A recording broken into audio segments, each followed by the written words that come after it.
With HiFi Buys. We're doing HiFi Chats number 5 today.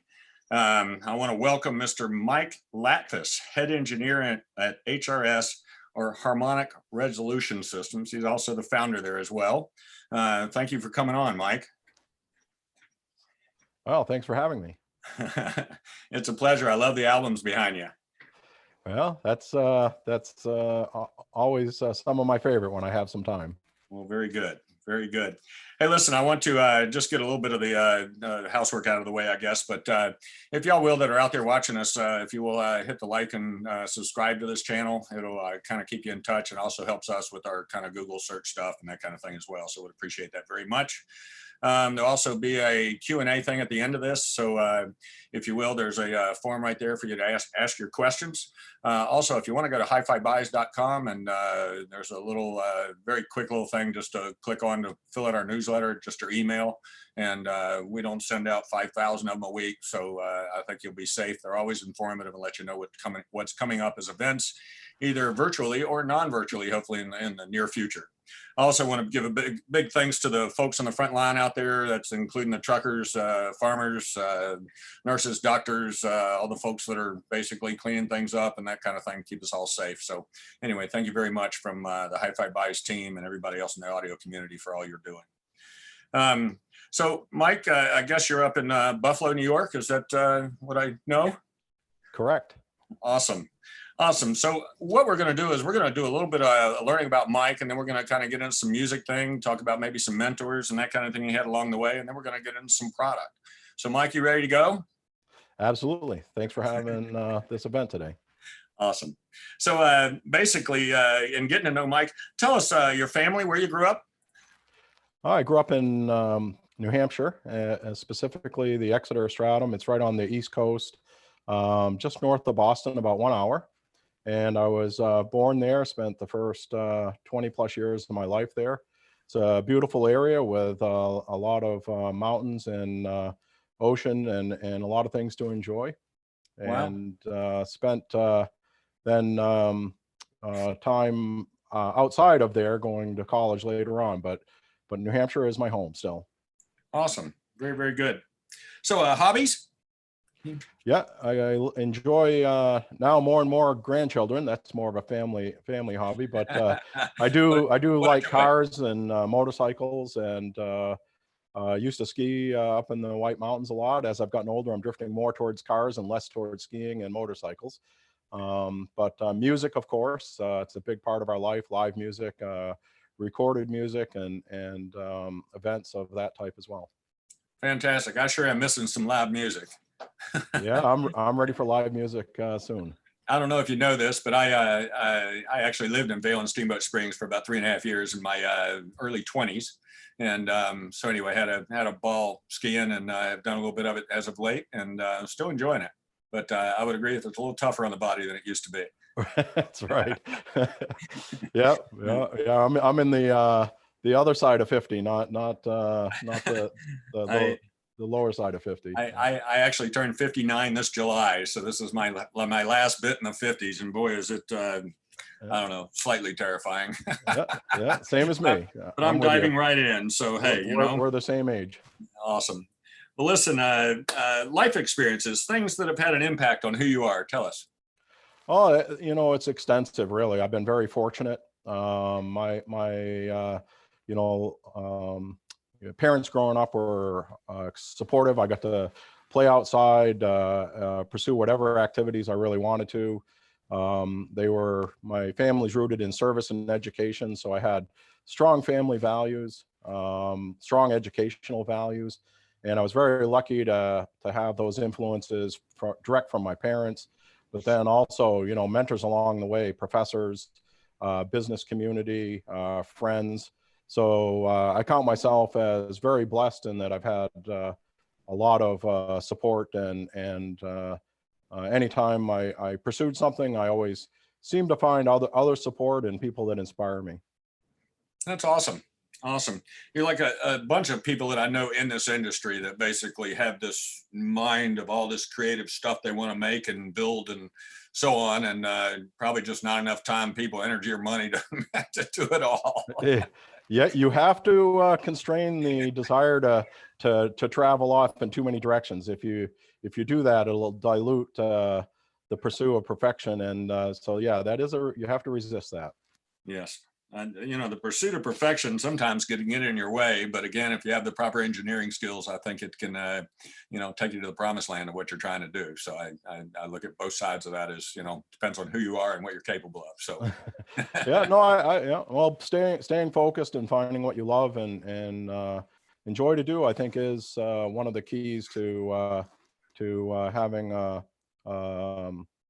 something you enjoy and that you achieve what your potential is. yep. Well, I think I know I've seen that within your business. I know there really wasn't anything like what you were doing when you got into this. We'll hear more about that soon.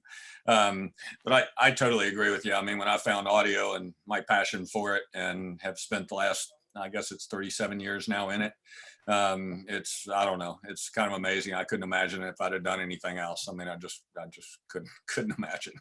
Well, yeah, I think you picked the right thing. I've watched your business over the years, and it's been just a pleasure to see it develop and grow and mature. And uh, it's been one of the dealerships around the country that's just been a thrill to watch. It's really I think you picked the exact right thing to do. You guys are doing an amazing job there. Well, thank you very much. Coming from you, that's very much appreciated. Yep. Seriously. So tell us how you kind of got into the business. I mean, obviously you have a love for music and it's been there, but how did you get into the business? Yeah, it's it's a kind of a long story that then started to happen quickly. But you know, audio for me, I grew up playing trumpet, listening to music from birth. It was a big part of the family and the household. I started building audio systems probably in my early teens.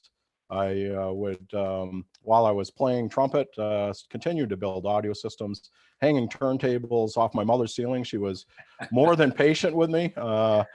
And you know, I didn't want that to skip when people were walking. And so early on, just always playing around with audio.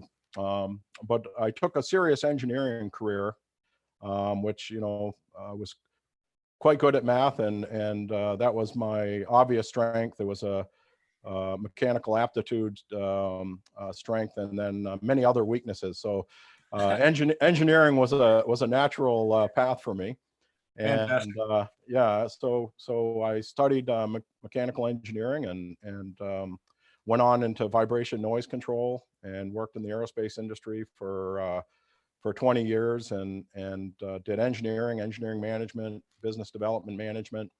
And the entire time, my audio systems were getting better.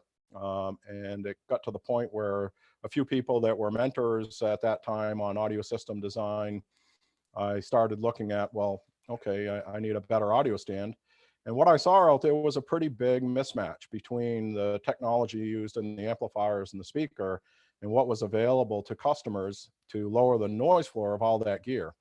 Since I had been doing vibration noise control for aerospace companies, from helicopter to Wi-Fi and airplanes and computer systems, we were well aware of all the damage that happens to signal quality, whether it's a data rate in a computer or data rate in a digital system. And of course, analog, it's quite easy to see the effects of noise on analog reproduction. But those two things collided because we saw there was a big mismatch out in the marketplace. And so I took the 20 years of experience and then my lifetime of music and founded HRS around 1999. Awesome. So if I could expand just a little bit on and some of the aerospace stuff that you did, because even though it may not seem like it relates, it really does. And what I'm trying to do too is kind of tie your enormous engineering expertise to your enormous ability to make a system sound better with your products. And what I've kind of come to see is, so when you're, let's say, working in an airplane, and I think it was Boeing was one of the companies that you worked with, is that correct? Yeah, we were a system design company supplying to Boeing. Mhm. Okay. So you would work on trying to reduce the noise level within your gear that you were putting on there so that they would have clearer and better transmissions? A lot of different things. So you would work on maybe isolating the Wi-Fi system so that you could get data rate transfer without crashing or disruption because of the vibration in the airplane, protecting humans from the noise on the skin of the aircraft coming into the cabin, preventing engine vibration coming into the airframes. Then you'll also, when you get into fighter planes, get into avionics isolation.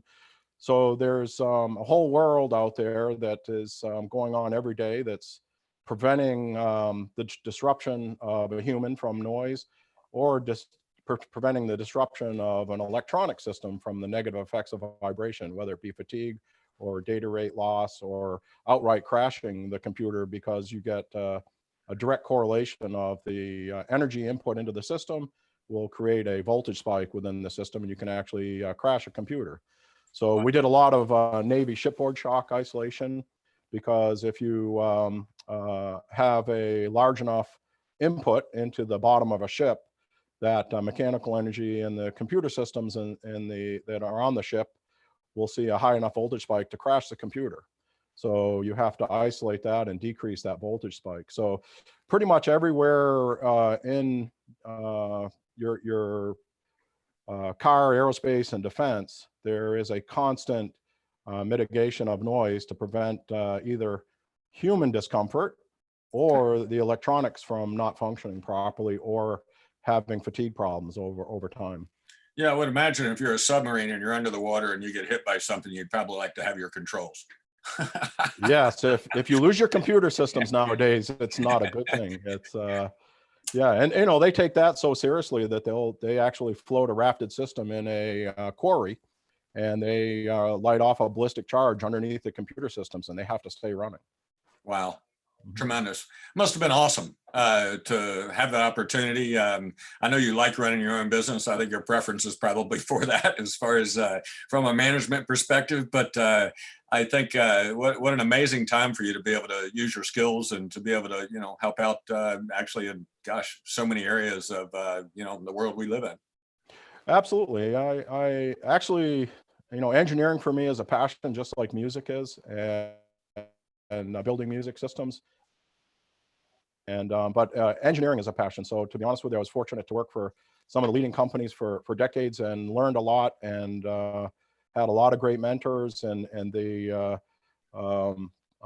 certainly enjoy building audio systems and having the pursuit of a passion, combining both the art of listening to music, because engineering alone is not going to get you there. It's in the music side, you have to have the engineering foundation, the concepts and the direction, but you also have to have a good ear. So I love the music world because it combines both not only engineering and design, but the artistic side of getting it to sound correct, regardless of which way the technology is telling you to go.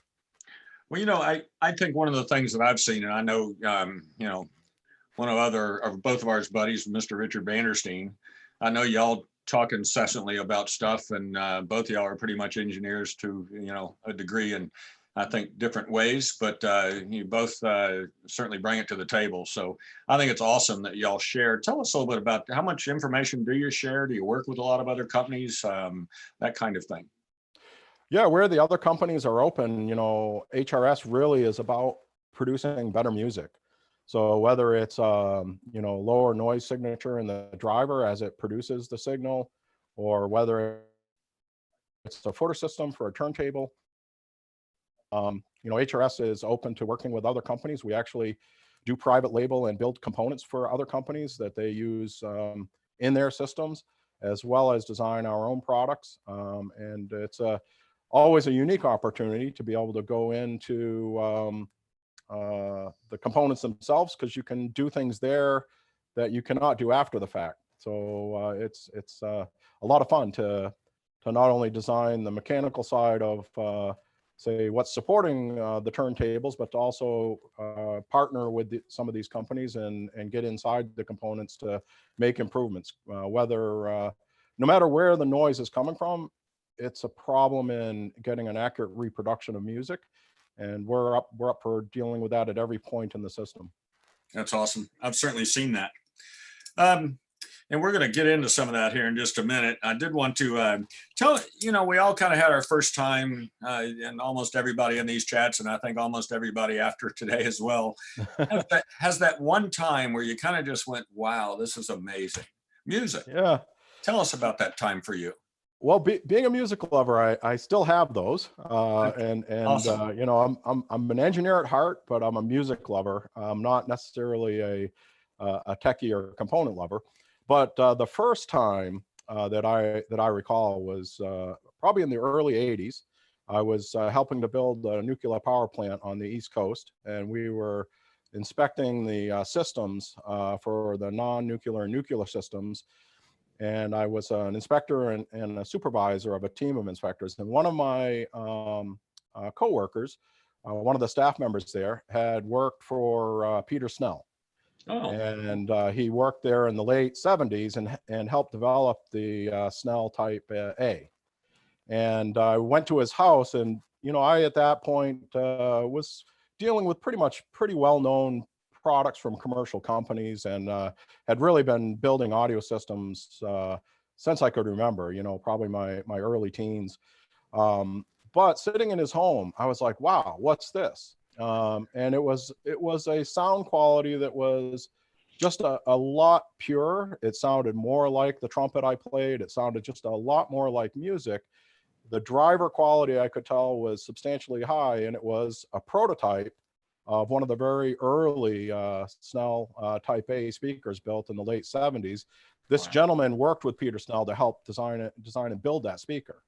So he was part of his technical staff, and he had one of the prototypes from that effort. And it was the first time I realized, okay, there's something beyond a commercial product that's made in high volume and pumped out to millions of people, that there was people that were, very passionate about pursuing the finer qualities of music. And it was a sea change. From that point on, I started looking for the best audio products built anywhere in the world, not just any product that was coming to me through a consumer chain store. Wow. It is amazing. I know that I went to my kind of first audio store long ago, and I never forgot how wide my eyes got. And just I was just like, there's all these wonderful toys for us to play with, and they all sound different, and they all do different things, and it's I don't know, it's one of the things I love about the industry is there is a right way and a wrong way to do things, but there's also a lot of different ways. So it's it's about having the music in your home when you can't be at the music center, for me. And that would be right now. Yeah, that's it. You can't be out at the music center. You got to have the music in your house. So for me, it might as well be the best music I can listen to, Yep, I got you. All right. Tell us about a particular piece of music that moves you and why, and how did you find it?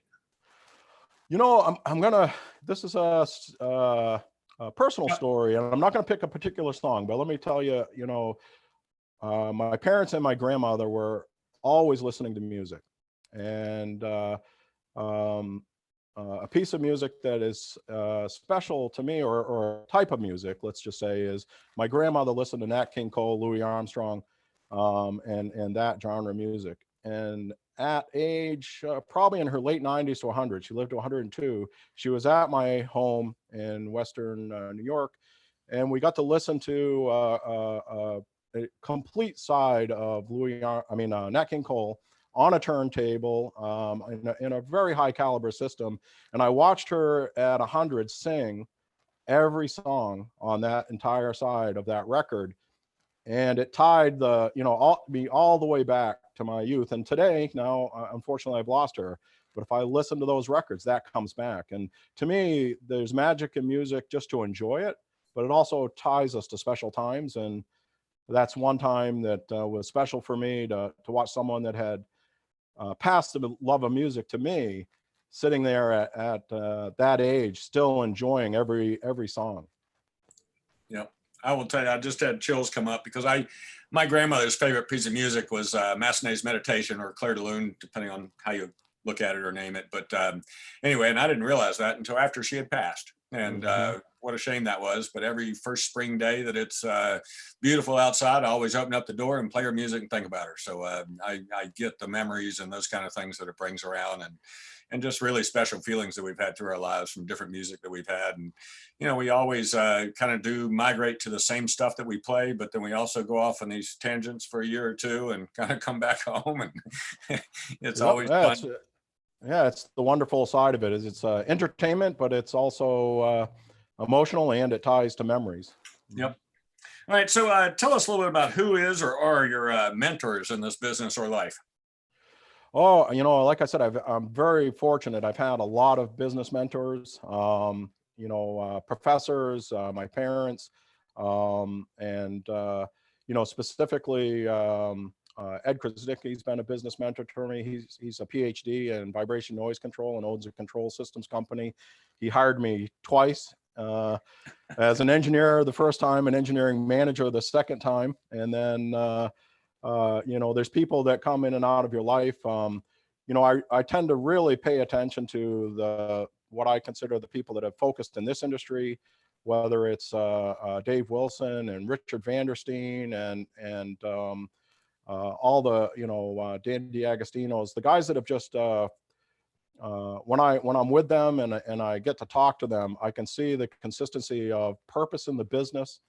I can see the consistency of values and a consistency in a pursuit of a narrow band. These are guys that didn't get distracted and move on to 15 different things. And really all of those guys are mentors. And I'm fortunate to get to know many of them personally.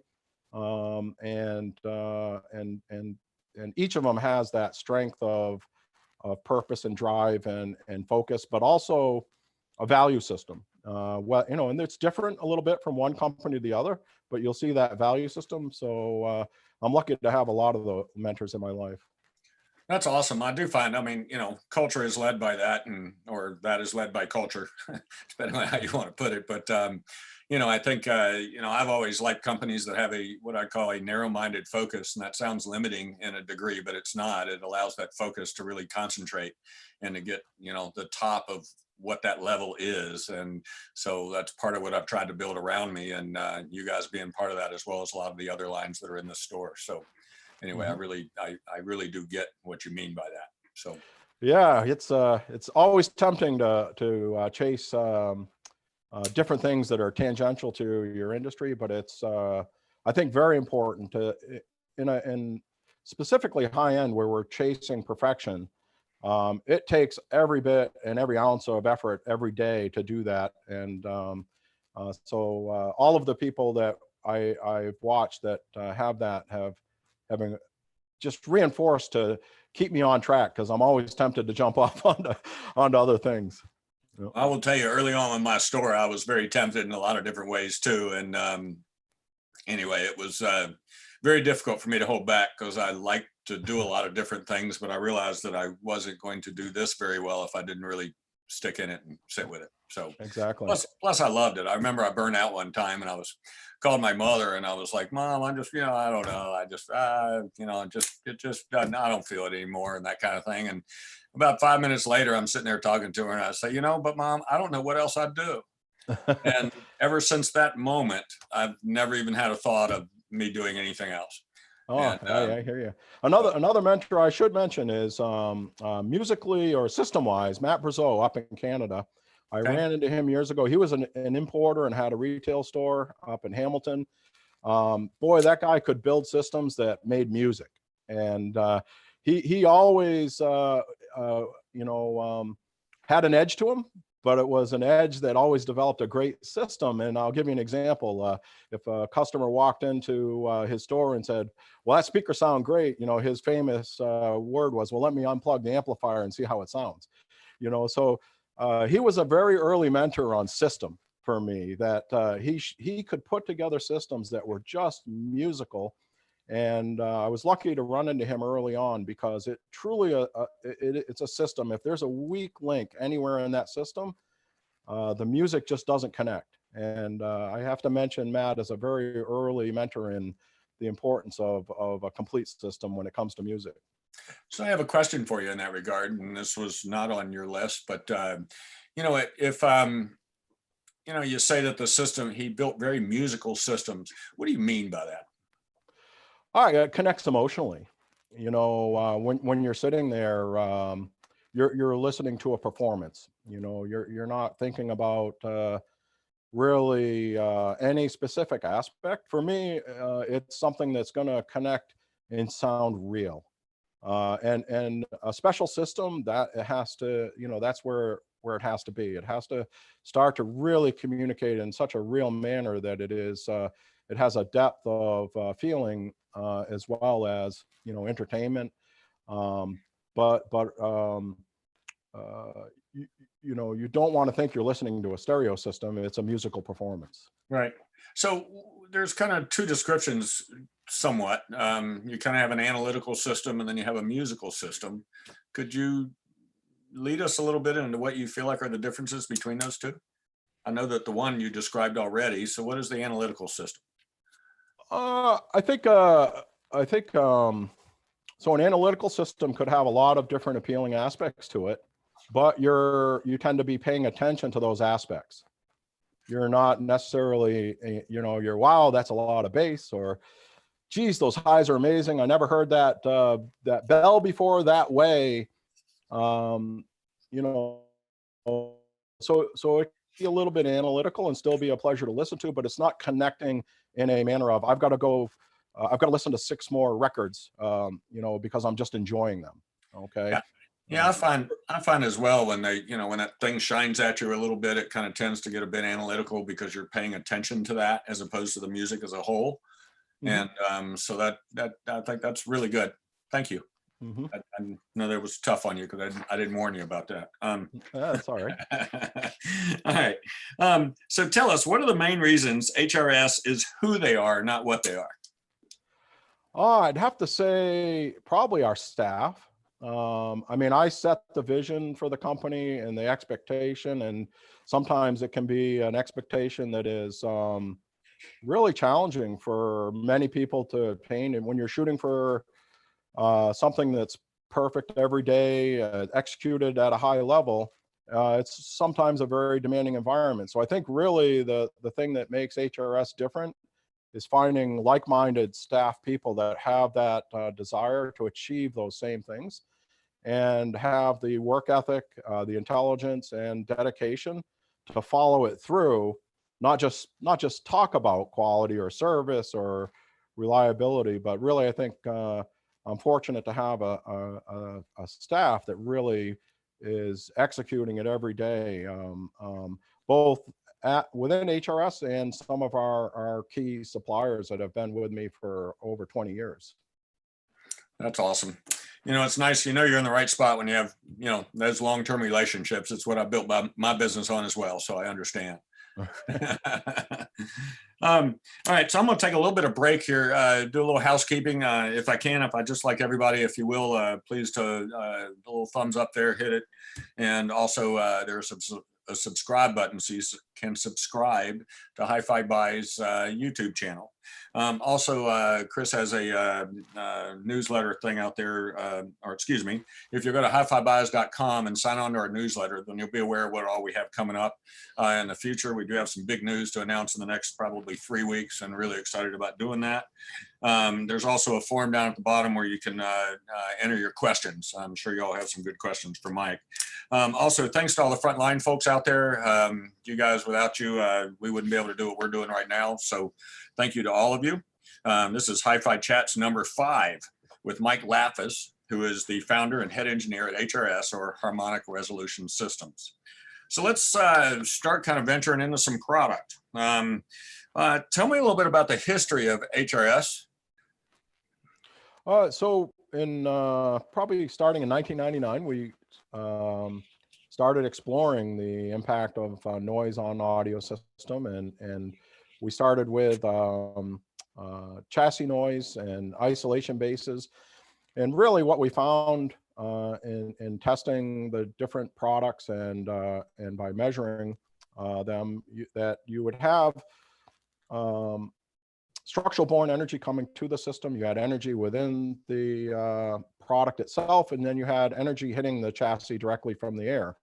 All of this created a philosophy of the ability to either ground or structurally isolate, properly dissipate energy out of the chassis, properly control energy on the chassis and reduce it.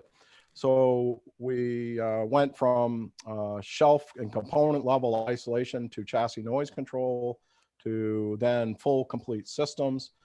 Probably around the early 2000s, building the first M1R, which stand that I think won Product of the Year award from one of the reviewers. And then since then, really executing that at different price points and different levels. So now we have 4 different isolation bases, 4 different stand systems. We do every component in the world, and have a wide range of products. So 20 years later, now we're building, reference level audio stands that are for pretty much every system in the world. We have distributors in over 30 countries and dealers across the United States. We're very fortunate to have, I think, the finest dealer network in the country, because we can execute and build a beautiful system, but we need the local assistance to actually help install and execute and make the rest of the system come together and perform at its full capability. So really, it's a long journey that now is 20 years in the making, and we're still fundamentally driven by that same philosophy of a component level solution with shelves and isolation, different chassis noise controls, audio stand frame systems to execute that.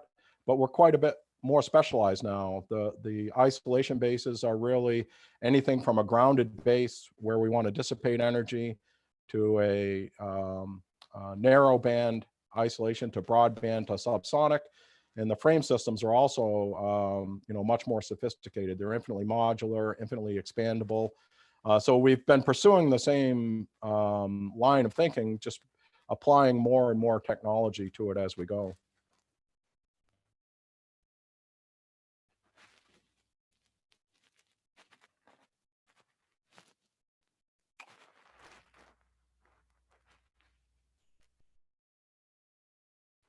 Hi, Alan. I cannot hear you anymore. Can you hear me? My apologies. I have myself on mute. I got my dog back yesterday, and he's been in here barking. So all right. Well, that's a lot better than a computer problem. Yes, he is the HiFi of HiFi chats. There's a little picture of him right there, but he's actually down in the crate right below. Hopefully he'll be quiet. If not, I'll get somebody to come grab him here in just a second. My apologies. That's all right. You covered a lot in that paragraph, in that. And what I wanted to find out a little bit about was you mentioned narrowband and broadband. What does that mean to our folks that are listening out there? So depending on the type of component you have, there's not one ideal solution in HRS's experience. So a high mass turntable without its own isolation system on a suspended floor wants to see a solution that is ideal for it. A tape machine or a transformer that is generating its own noise wants to see a solution that's different. So HRS is not a one size fits all. We believe in grounding a system. We believe in isolating a system. What we do is believe in approaching the component to yield the highest level of performance based on its inherent design and what we're then achieving for its ideal performance. So a turntable that has an isolation stage on its own will get a specific filter setting to offset from the filter it already has. So we're going to be able to optimize the base that we're providing to the system specifically for an isolated turntable or a high mass turntable, or if it needs to be grounded to get maximum performance, we can achieve that all within the same architecture just by changing the interface at a convenient location. Oh, I think you're muted again. Sorry about that. So when we so when we order a shelf from you, we need to tell you what component it is because it's made specifically for that component because of the knowledge you have of it and by the weight of it as well. Correct. Yeah. So to get proper broadband isolation, if that's the goal, we need to know the weight of the component and its weight distribution. It'd be a lot easier to just not need that information and build one thing that fit everything and ship it out the door. But if you look at doing broadband isolation, if someone has a suspended floor and has a lot of energy, to set the proper natural frequency of that system, a function, the set point is a function of the mass of the system and the set point that we select, and therefore with that information we can get the proper set point. The nice thing about the way we do that is if your system changes or your environment changes, we can change that set point again as many times as you need it very easily. I was just going to mention that we've had some folks that have one of your the audio stands with the bases, and they have actually changed out their gear because they saw something here they liked, and so they were able to actually not have to buy another shelf. They basically just changed the feet on the bottom to a different configuration for that product, and so anyway, it was very, very effective, and one of the nice things about it. And then we're going to talk about the VXR, which is kind of has even more flexibility than anything you've ever done before. So very, very excited about that. So let's talk a little bit about what is noise and how is it we hear it. This sounds like such a stupid thing, but every single one of these HiFi chats has had something to do with noise. Right. I know Bill McKeegan was talking about how they separated out the power supply and some of the boards within the circuit and had them divided up more and how that reduced noise. I know I've talked to manufacturers with drivers about reducing noise, vibration of cabinets, Audio Quest with power cords and line conditioners, reducing noise. I know your product does that as well. So what does noise sound like? So if you're sitting there listening to music, it's not like a background shh. It's kind of averaged in the stuff that's going on. Right. Tell me what that, you probably from an engineering standpoint can tell me what I'm talking about. Yeah, we'll try here. It's so essentially the noise can be many things. It can be additive, it can be destructive, it can be nonlinear with frequency, but think of it, the easiest way is think of it as destructive. I have a musical spectrum that was painstakingly produced and recorded, and I want all of that spectrum back. Within the amplifier, the speaker, or all the components, I'm trying to get that signal from point A to point B. Along the way, there's just so many different places where noise can creep in and change and damage that signal. So it can be when it's reading in the groove of the stylus. It can be in the way the clocking mechanism is the quartz crystals are clocking the data. What you're going to hear is often a loss of information or a loss of timing and a loss of decay structure. And it shows up in many different places. But yeah, you're not going to hear additional hiss that you might think of from a tape machine, the tape head hiss or whatever. Yeah, that is noise as well. And that is masking what is sitting behind it, okay? But most of the time, what we're talking about within an audio system is parasitic noise that is destroying the signal along the way in a either information perspective, a loss of information, or converting it from one form to another. Probably the decay time has become one of the things that we're very keen on. And I can give the example of if I have a noise floor of a system that is nonlinear with frequency, you can imagine as the decay structure of the different instruments at different frequencies starts to come down to that noise floor. If the noise floor is much higher in the low and mid band than it is at the high frequency, or the opposite. You'll get different truncations, because when the noise floor of that system hits, or the music hits that noise floor, it's gone. It can no longer produce it. So reviewers will often talk about timing. Well, it took 30 seconds to play the song, or a minute and 30 seconds, or 2 minutes and 30 seconds. It didn't lengthen the time. They're talking about the timing of the music. So noise can destroy timing by the noise floor being uneven as a function of frequency.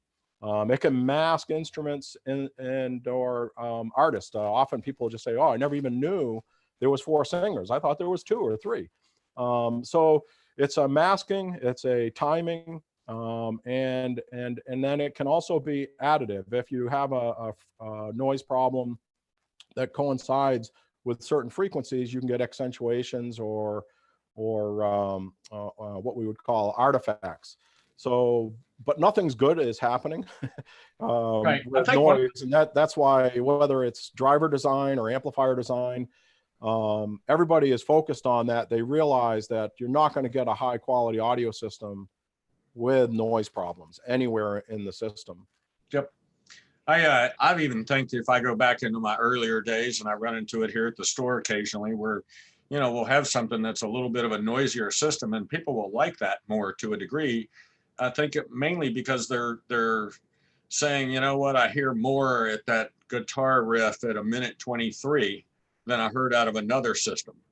And sometimes that can literally just be noise that's not supposed to be there, but yet makes it sound in a certain way, or sounds like more information or more detail if it's an additive noise thing.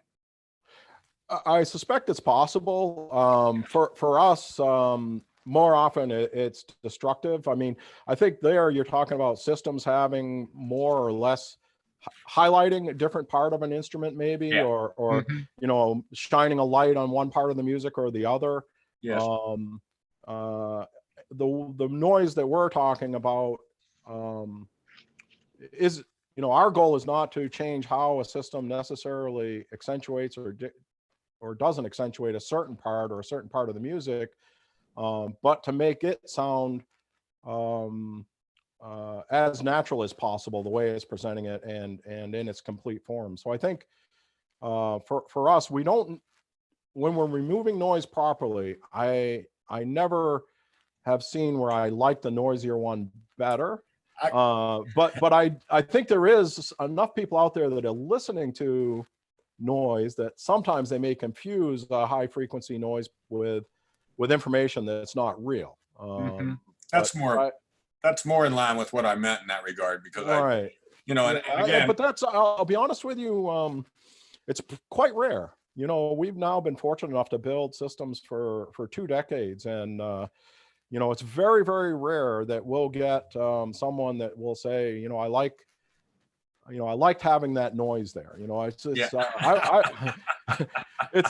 you know, once it's gone, they just realize how destructive it was, and I hate to even talk about it, because it's almost like non-existent. Now, they may prefer one setup versus another. That's different. But a noisier system tends to be something that is fatiguing, edgy. I think in almost any case, if somebody hears something that had noise and then took the noise away, they'd go, "Oh, I get it." Yeah, that's been our experiences. You know. It's pretty obvious, and I think most of the time we hear, "Oh, I've you know tried to get rid of that many other ways, and now I realize I was chasing that from the wrong angle." You know, it's, you know, you don't want to get rid of noise by changing out a component. You know, unless there's an inherent design flaw within the component, then you have to. So quickly, if you will, tell me, why is it that your shelves have such a huge impact on vinyl playback? Well, vinyl playback, in particular, the people that are designing turntables tend to understand chassis noise very well. Okay, so vinyl playback, by definition, you have gotten rid of many of the issues plaguing an audio system, which is the chassis themselves and the component themselves are designed to be inherently pretty bulletproof to the the energy coming from the room itself. So when you take and put an isolation base underneath a turntable, you're hearing everything that it can do, okay? Because there isn't a secondary effect where the component itself has a weakness to the energy in the room. So turntables are a broad, they're looking at a signal broadband. The cartridge has to be able to read that groove from below 20 cycles up to above 20 kilocycles. The cartridge itself cannot tell the difference between the vibration amplitudes coming back up through the turntable and the groove itself. To the cartridge, it's a motion, a relative motion at an amplitude and a frequency. So when you drop the noise floor broadband on a turntable from subsonic up through 40 kilohertz, the noise floor of the turntable just drops, and it drops across the entire audio band. Because they've done such a good job on the chassis noise control, you really typically don't need any chassis noise reduction products at all. You don't need a vortex for chassis noise. You don't need Nimbus or damping plates. You only need an isolation base. So it is a great demonstration because pretty much the turntable company is taking care of everything else. You're just terminating the energy coming back to the turntable, and you get to hear that complete result instantly. You have mentioned to me and maybe I'm on the wrong base here, but percentage of noise that it can reduce from a turntable by using one of your isolation bases? It's it's been independently measured by reviewers to be 20 to 30 dB at the phono stage. So take a speaker at 1 meter at 100 dB and play a very high quality turntable on a $3,000 or $4,000 audio stand, and then pick it up, put an isolation base under it, and remeasure it. And they will, at the phono stage, measure significant drops. So we're not looking for a half a dB here. We're looking for big broadband noise floor drops when we're talking about turntables, and we're looking for thousands of times amplitude drop. I have a Brinkman here at the store, and I know that when we took their top end turntable and for the first time put it on one of your isolation bases, it was just absolutely mind blowing. I was amazed that you have a table that's engineered so great, and yet I had it on something that was so bad. and to put one of your shelves on top of it and then put that on top of that, it was an absolute no-brainer. And anyway, so I recommend any of you that are out there, if you're playing vinyl or even with your digital sources, you'll find they all are quite effective on those products. They are low level and fragile signals, and the more we can take care of them, I think the better off you'll find you'll be. And I want to just equate back to noise a little bit. I always talk about noise in a way that when I get in front of a system that to me is very low in noise, has a lot of integrity in the system all the way through it, it's been well set up and that kind of thing, I find it like walking into a busy restaurant, but one that has good acoustics. Mm-hmm. In other words, you can relax and have dinner. And then I think about the other things and we've all been in a room somewhere where if you don't turn that down so I can think, we've all been there. And I know that I've been in a restaurant where the noise has been so high that I basically just kind of go into this, I can't hear a thing. And so it really kind of puts your brain in this very active mode, and noise does that to you in front of your system. So, so when you can sit down in a room and actually have just total relaxation, you know that the noise level is way low, and that restaurant comparator is very real. So, well, that's a good analogy. I think if you look at what's happening to the noise floor of a system, is the same thing. As that noise floor comes up, it's masking information and destroying information and making it difficult to communicate.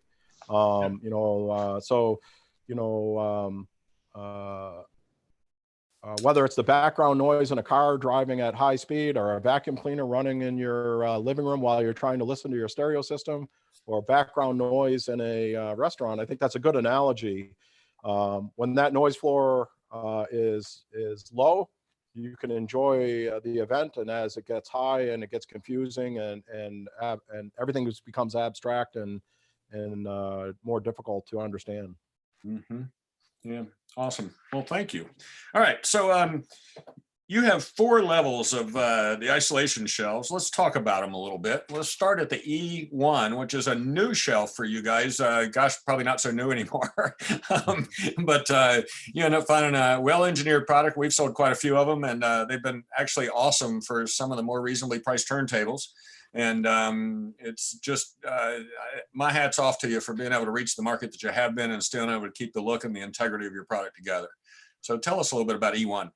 Yeah, E1, it is an exciting product because I think it just offers a tremendous value. It reaches a majority of, or the price point of a majority of high performance turntables that are out there, and presents a great value opportunity for a lot of customers.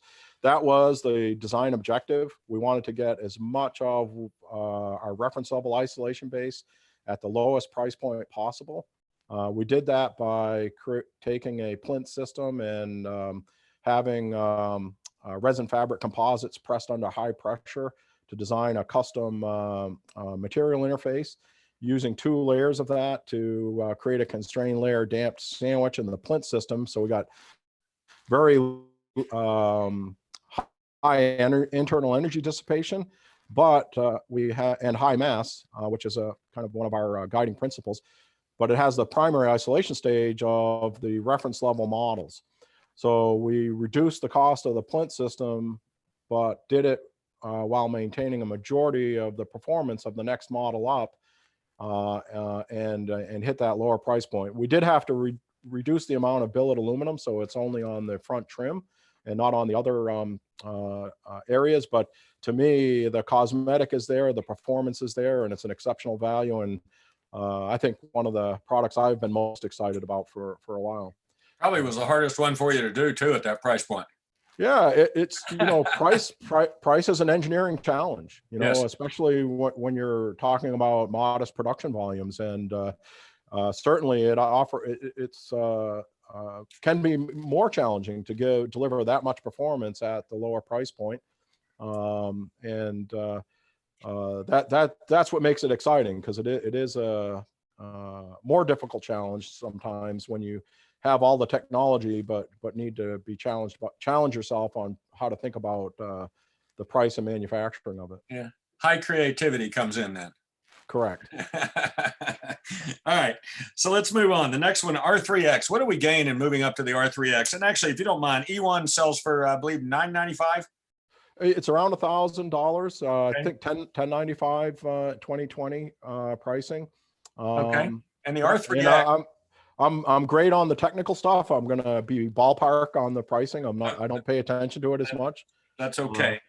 So the R3X, a few more bucks, and what do we get for that?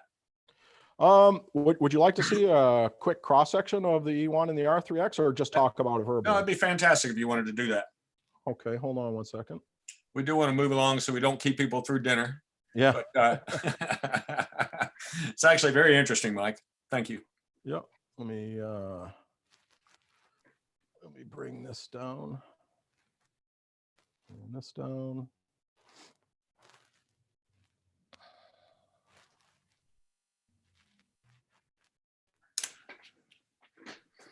There we go. So here's the E1 cross section that we were just talking about.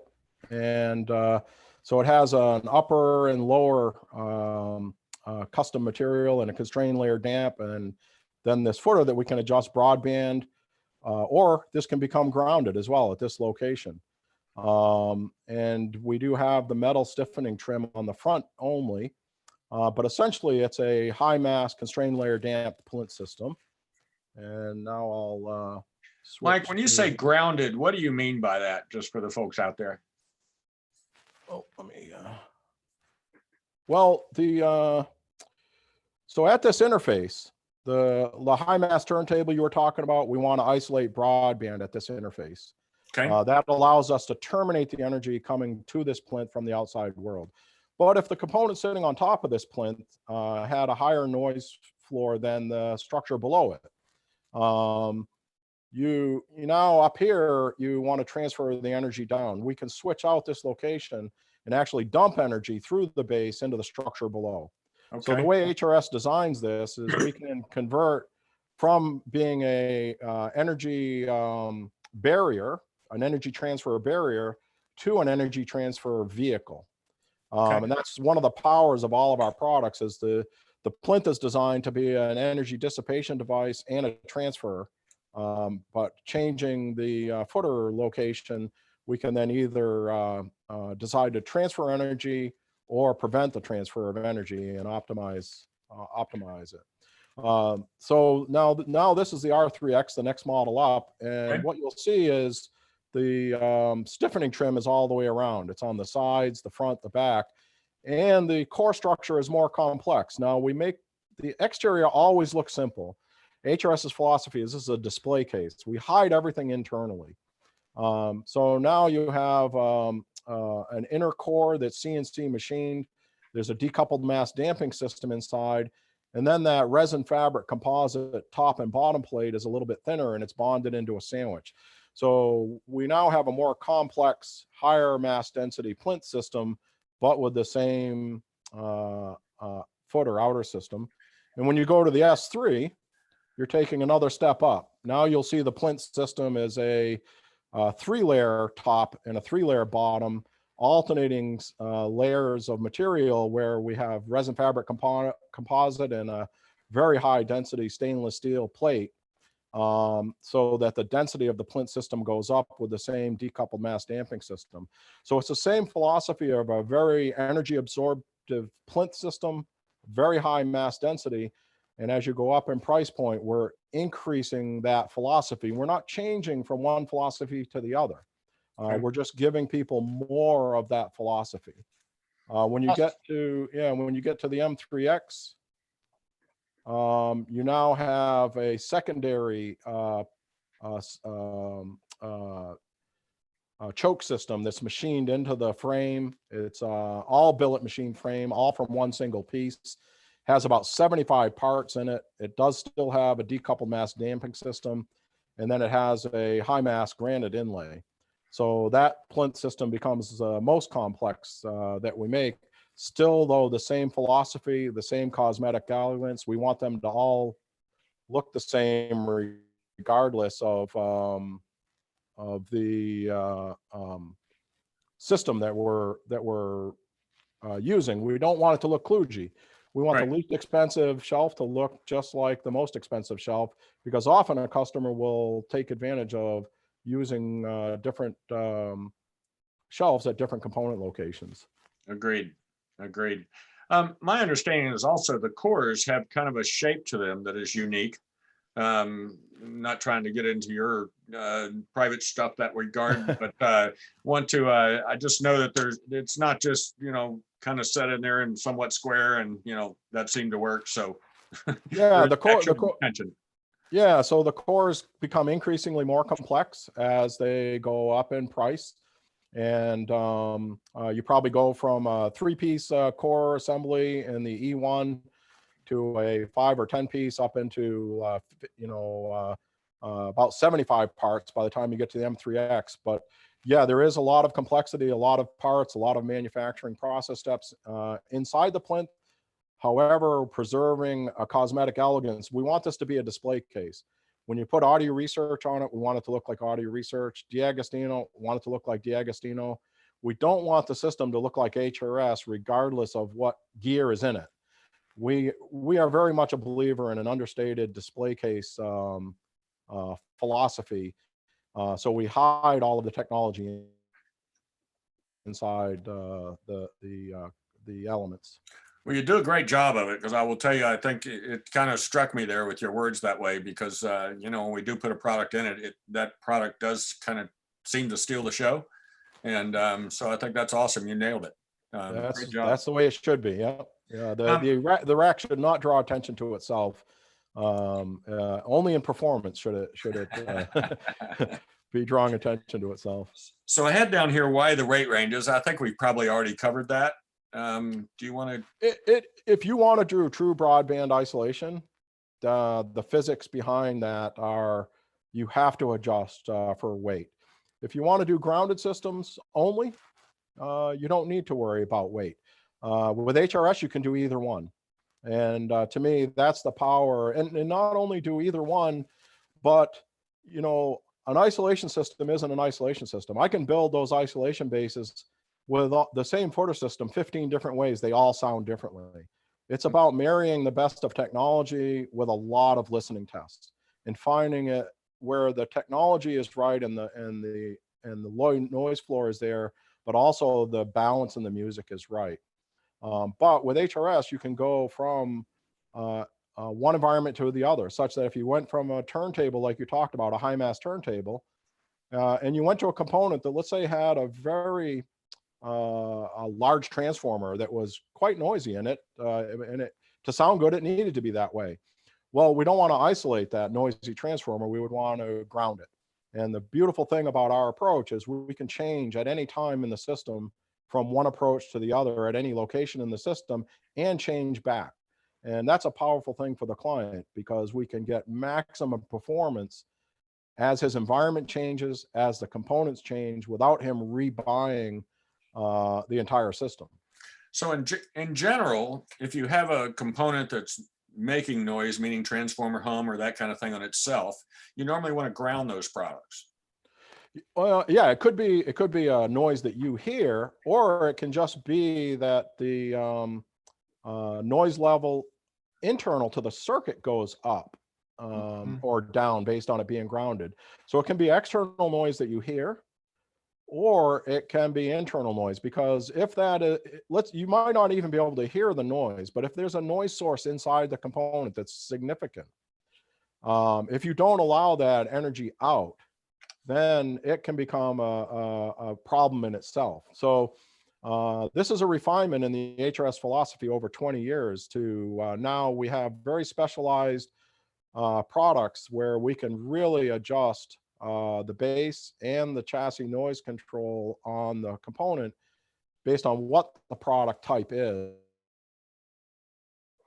and what it wants to see to reach maximum. Okay. So one of the things that ends up happening, and before we really go further in the product range, I want that pretty much covers the isolation shelves, and we have, I think, one of each of every one of those, and many of all of them, I think, here. But tell me what sets HRS apart from the crowd. You know, there's a lot of products in the isolation world, or at least described that way. So, you know, tell me what it is and why you think you set yourself apart. And I think we've kind of done that already, but if you have a point or two you'd like to make, I'd love to hear it. Yeah, so really fundamentally, I think we always stay firmly planted in having a technical basis for what we're doing so that we can reproduce it predictably. But we combine that with a lot of listening tests.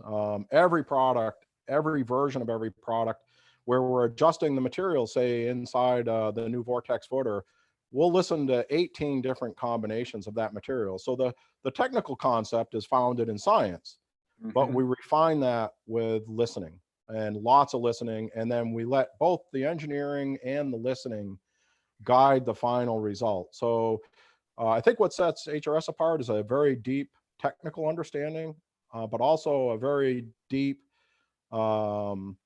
understanding of live music from you know, playing music ourselves and listening to live venues, but marrying the hard discipline of both, you know, not just getting caught in one paradigm. Oh, you know, as long as it's grounded, it's good, or as long as it's isolated, it's good. Making sure that we follow the engineering principles through to the listening to make sure that really it's the end result that is extremely musical and pleasant to listen to.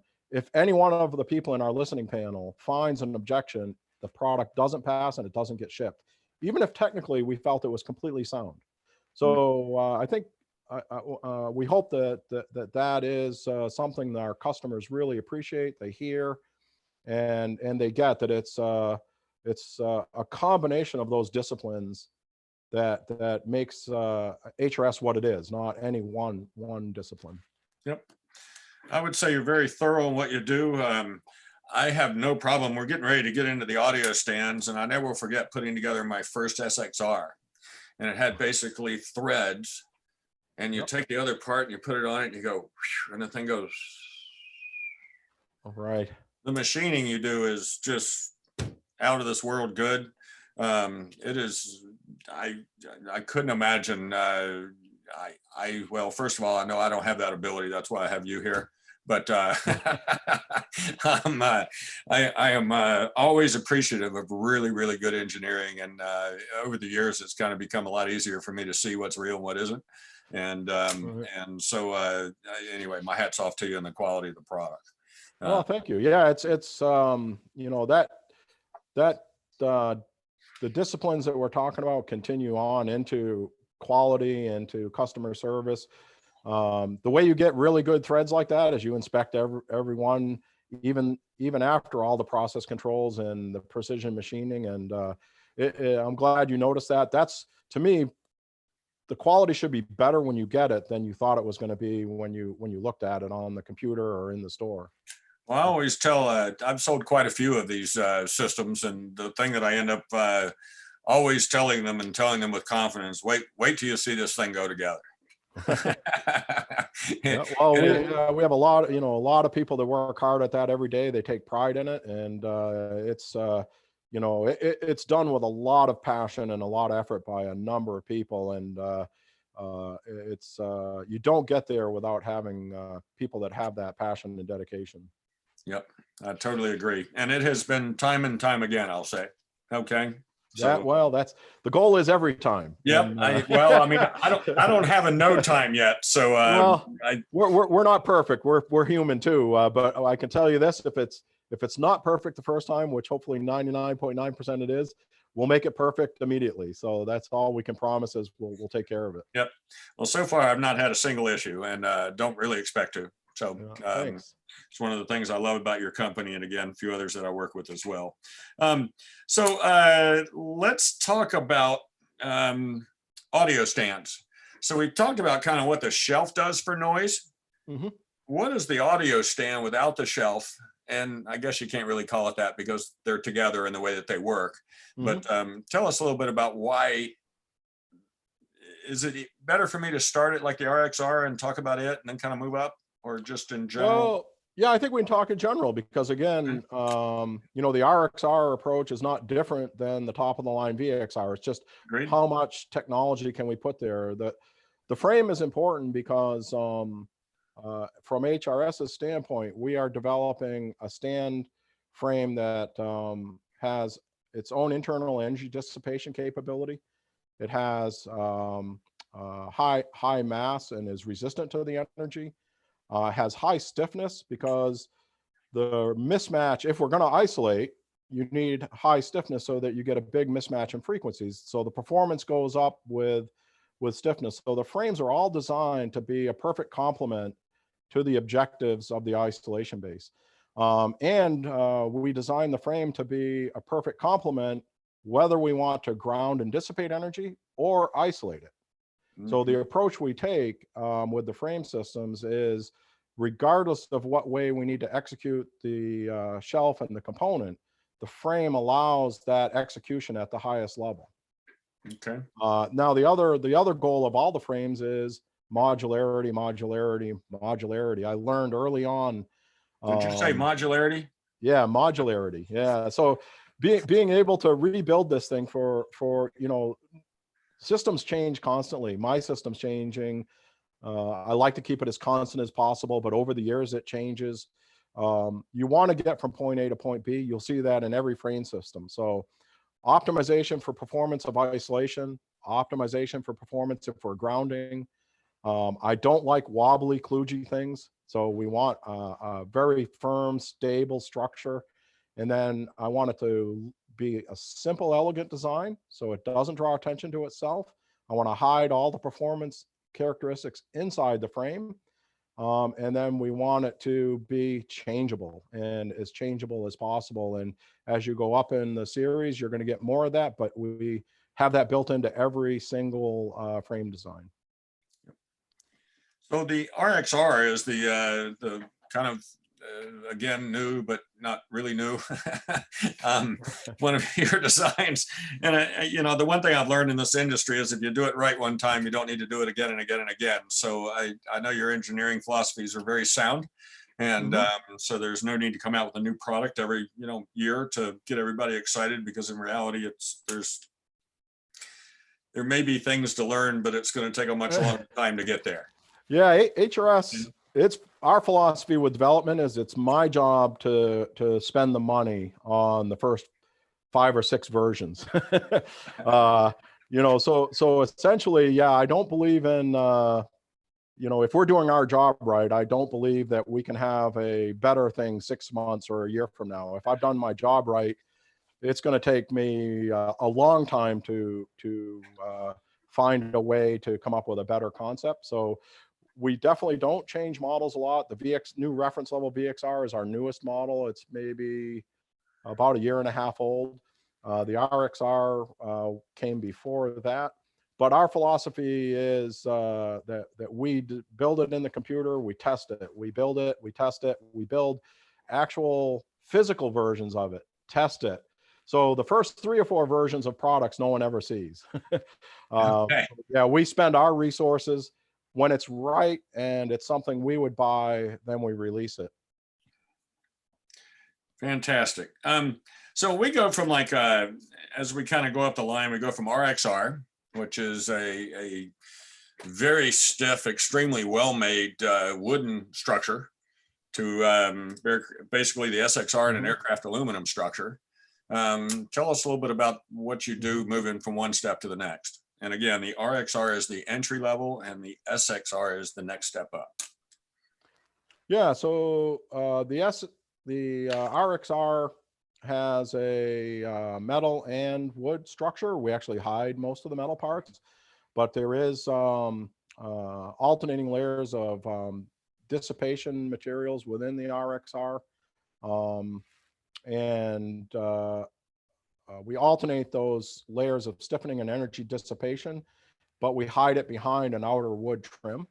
But it is designed based on the primary support system being quite a bit of the structure, and then that can be moved up and down within the frame system. So you have the ability to change shelf quantity and shelf location by moving those primary supports. Maybe, do you want me to share a screen again quickly? Yeah, or yeah, that'd be great. Let me see if I share.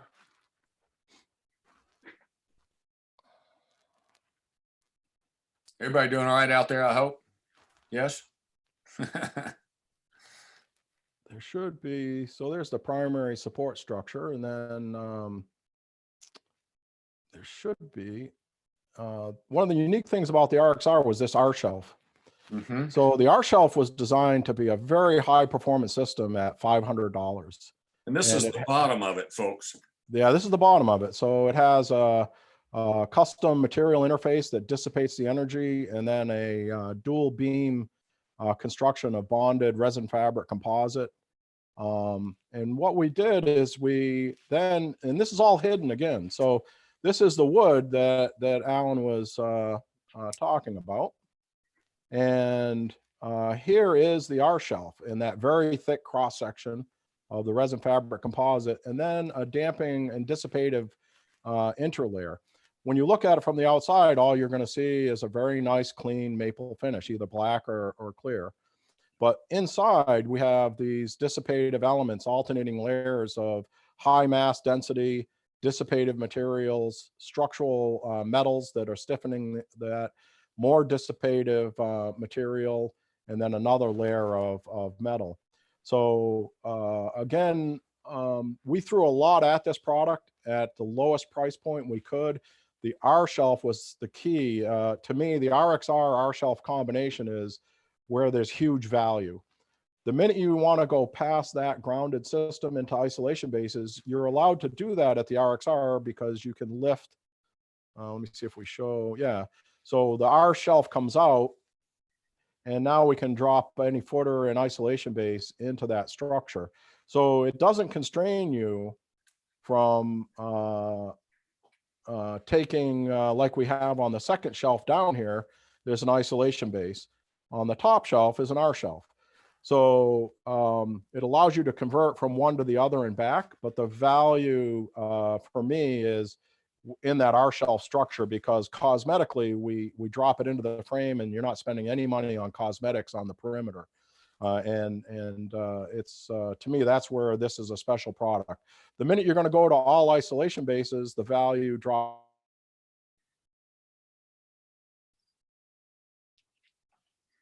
off. And let me see.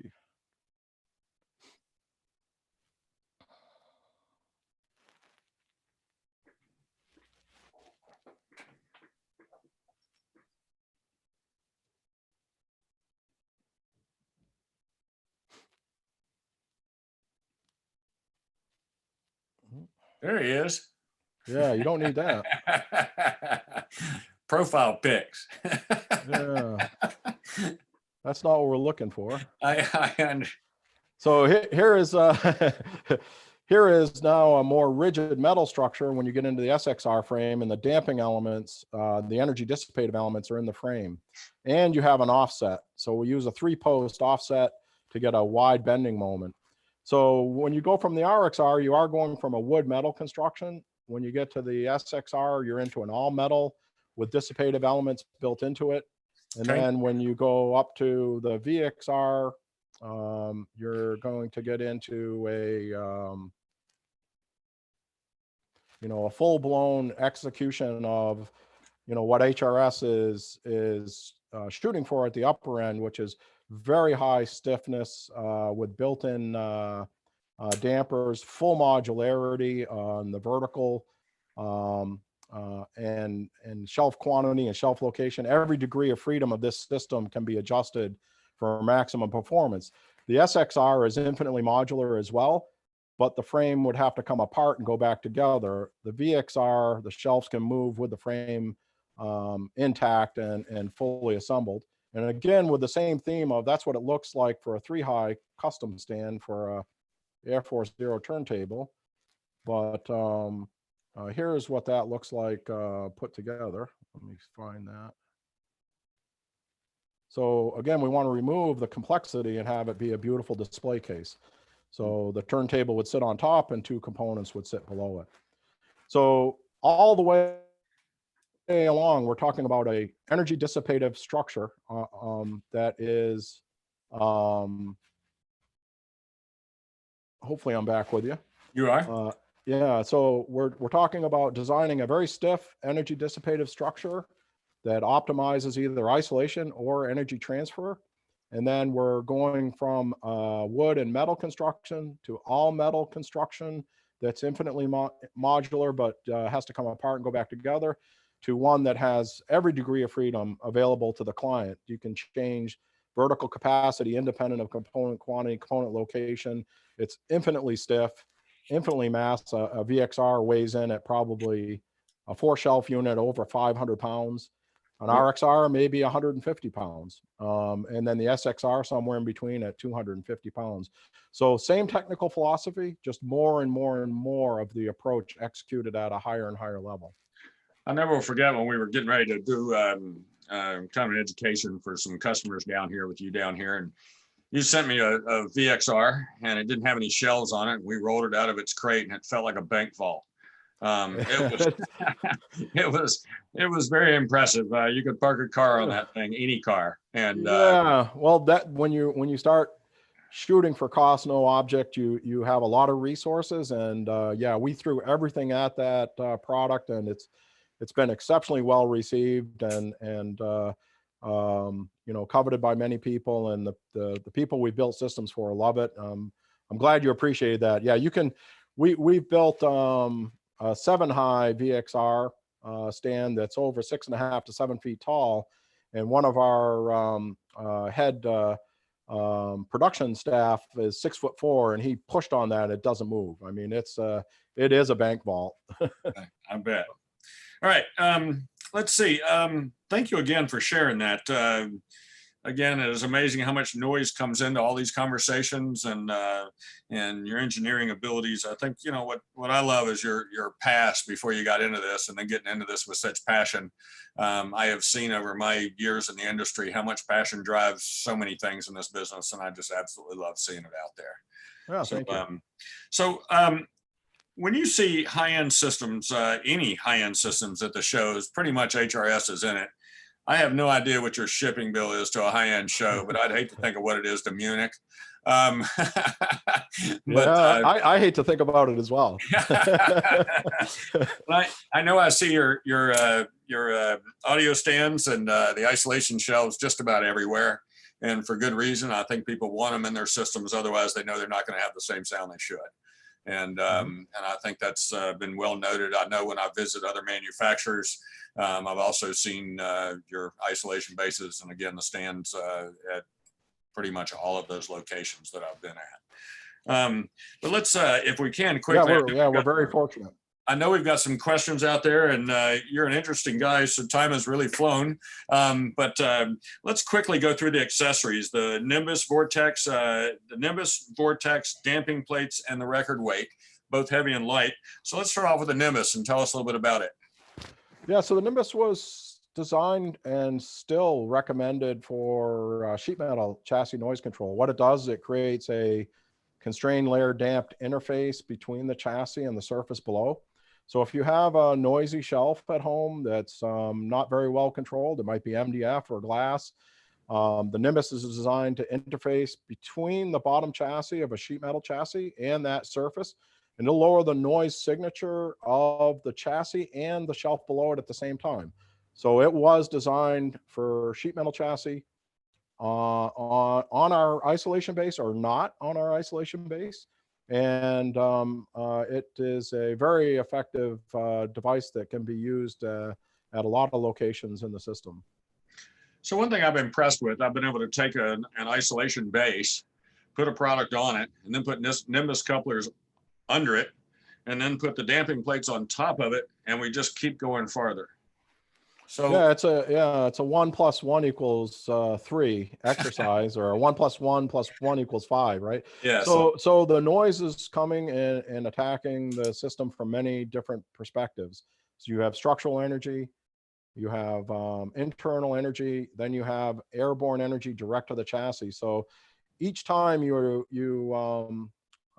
address that noise, the system gets better. Some components you only need an isolation bay. Some, you're going to want to get that chassis noise under control. You might have a system that's playing, 90 or 100 dB, and the rack is right next to the speaker. You're driving a ton of energy directly into the components themselves, or the chassis might be more active rather than less active. All those noise sources exist. If you only address one of them, and that one is important, but maybe there's another one that is equally as important, you're not going to get the maximum benefit. I've never seen a system where you need this stuff everywhere, or any type of footer anywhere. But I've never seen a system where there wasn't a few spots in the system where it made a really big improvement. So the goal is just find those locations by going from source to amp. Set the bar high. If you have to listen and try to figure it out, it's a no. Yep. Don't waste your money. If it's not obvious, don't do it. Don't guess that it's there.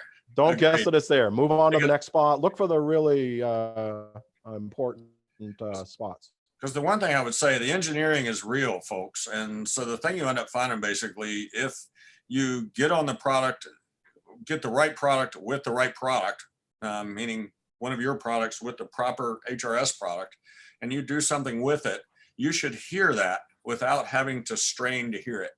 So it's not something that's a difficult thing. The engineering is very solid and very sound. So all that's necessary is just try it, and you'll find a place for it. Yeah, and this is not magic. I tell customers all the time, there's not a noise problem with every component in every system at every location, but there are certain spots in many systems where it's very critical. And just look for those locations. Spend a little bit of time and effort, and the rewards are there. But don't blindly throw everything at it. I think that's always an exercise that won't yield the best performance for the lowest cost. Agreed. Agreed. So Vortex, that's made for extremely stiff chassis. Tell us a little bit about how that works. Yeah, so when we first started the company, most things were sheet metal chassis. Back in the late 90s, early 2000s, there was some chassis out there that weren't, but a lot of them are. Now, there's a lot of work in chassis, a lot of both cosmetic work and structural work. The chassis got much stiffer. Plate and billet chassis became very popular. And the technical approach of the Nimbus is not an ideal match for that chassis construction. So we put a new R&D effort together and said, okay, if we're designing a footer specifically for a stiff chassis, what would we do? And what we came up with was the Vortex, which is an energy dissipative device. We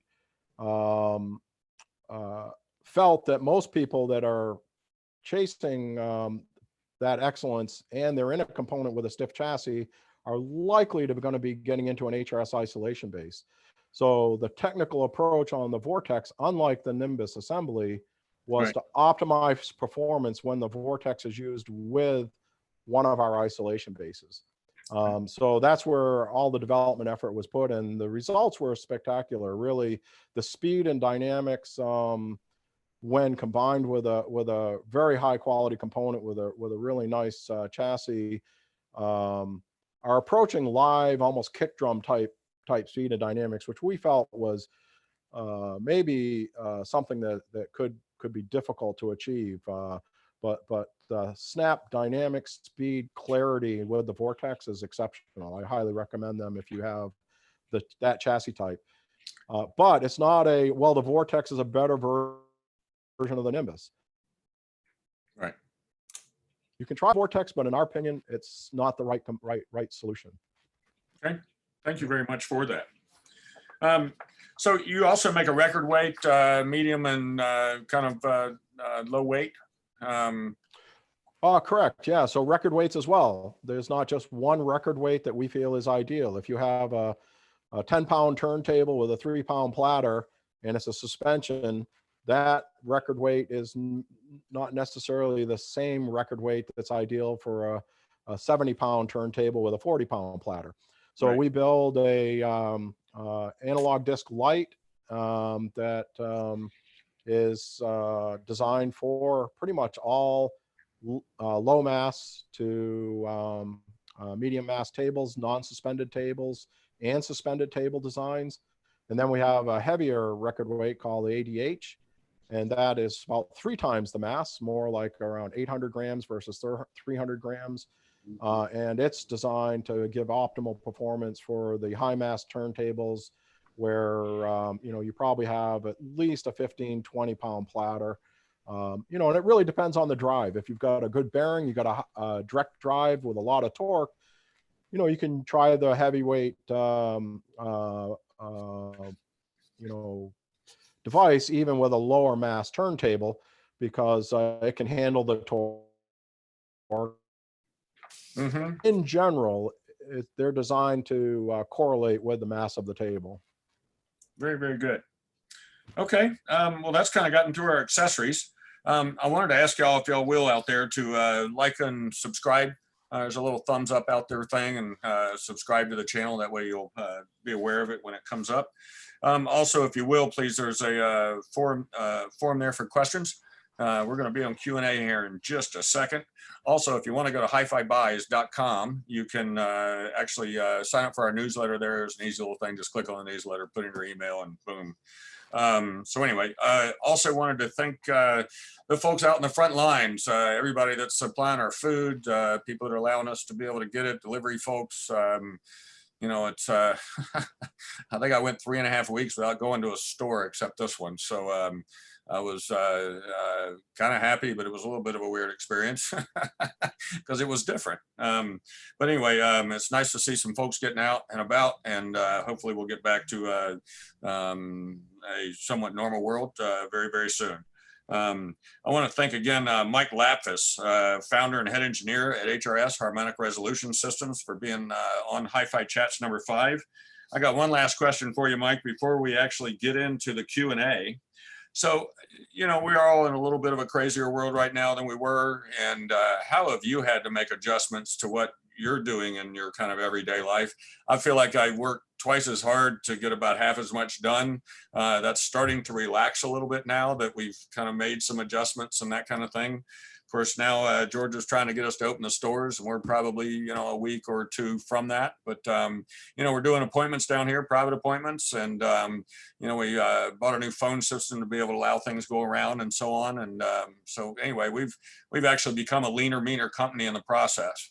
Mm-hmm. So, Yeah, so at HRS, I guess maybe because we're process driven and engineering driven, we look at this as a process change.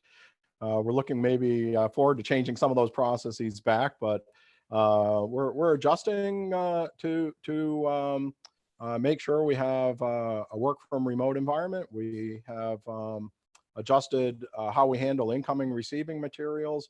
We're kind of fortunate in that we've always been very health conscious.